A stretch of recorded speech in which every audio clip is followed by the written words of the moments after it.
Hello and welcome to this lecture. Today we are going to discuss endometrial carcinoma, and it is a carcinoma that is frequently occur in the United States and many other Western countries.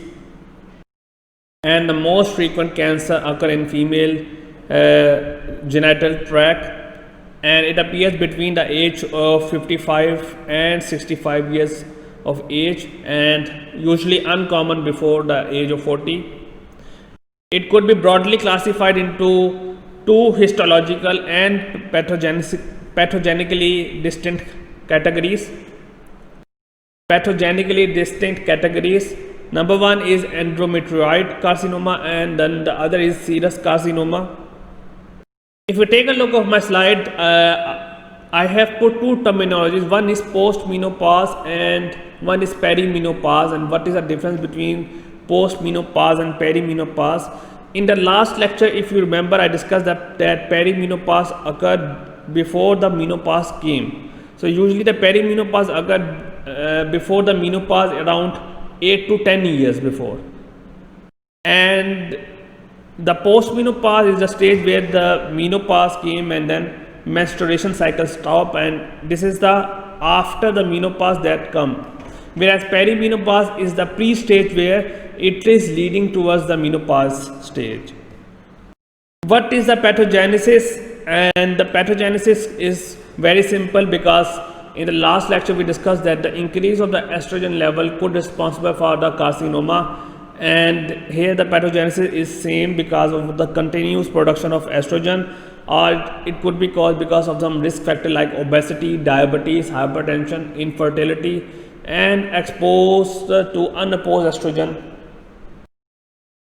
And the increase of the estrogenic stimulation of the endometrium are responsible for endometrial hyperplasia, as we discussed before. And it could be occur because of the tumor that is responsible for secretion of the estrogen, or prolonged estrogen replacement therapy. And the scientists found that what is the reason behind this pathogenesis. So they found that it occurred because of the mismatch repair gene and the tumor suppressor gene PTEN. So the tumor suppressor gene PTEN mutation is the one of the reason of the endometrioid carcinoma.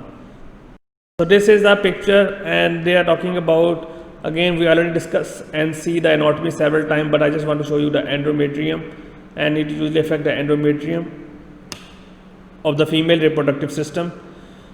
The morphology consists of endometrioid carcinoma closely resemble with the normal endometrium, but the main thing is that in the histology we found a mucinous, tubal ciliated squamous differentiation.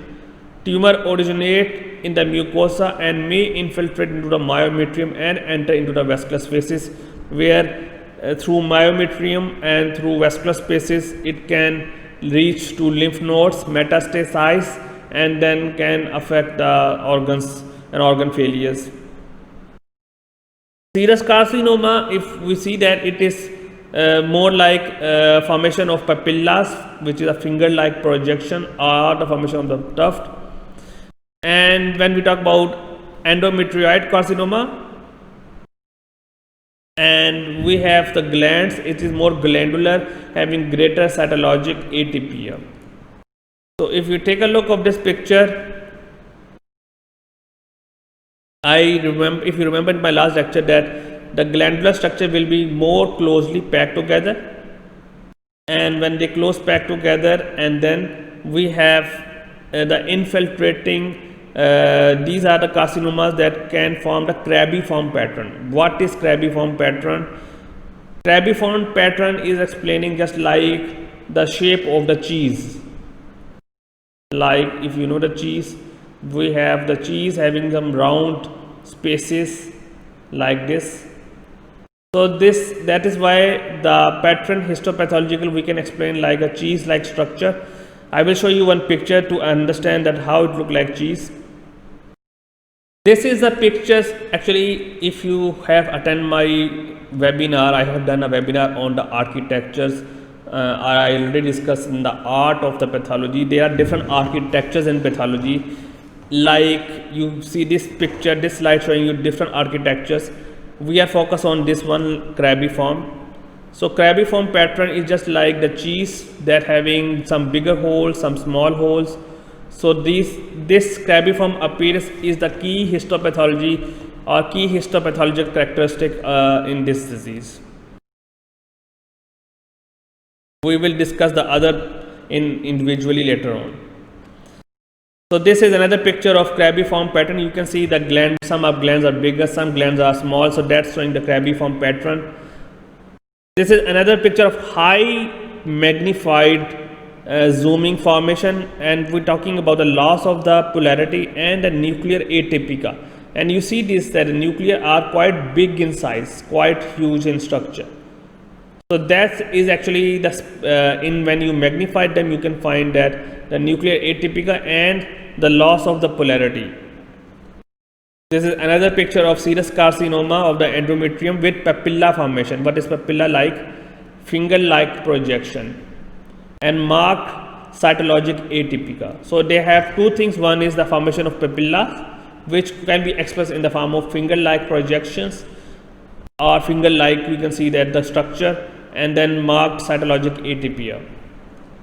This is another picture of immunohistochemical staining, and after the immunohistochemical staining we found that P53 or mutation in the TP53 is actually responsible for the excess production of estrogen level. So that's revealed the presence of that mutation or accumulation of P53 or mutation with the TP53. This is a picture that explaining that how papilla look like. So the papilla look like that, like these finger-like, you can say that fusiform papillas or filiform papillas. So either they are round, so because they look like fungus, so mention fungiform, fungiform, because they look like fungus, or filmform because they are like film-like structure. So that's why they are different type of papillas. We are not going to discuss, but that appearance will be one of the key characteristics here. Clinical causes consist of leukorrhea, irregular bleeding with progression of the uterus enlargement, and may become affixed the surrounding structure. Surrounding structure become fixed because the uterus enlarge, and then infiltrate through myometrium through the surrounding tissues, can lead to the lymph nodes and can cause metastasis and then affect the other organs. And the prognosis of the serous carcinoma depend upon the operative staging and cytologic screening of the peritoneal washing. So thank you so much for today's lecture. Hope to see you again.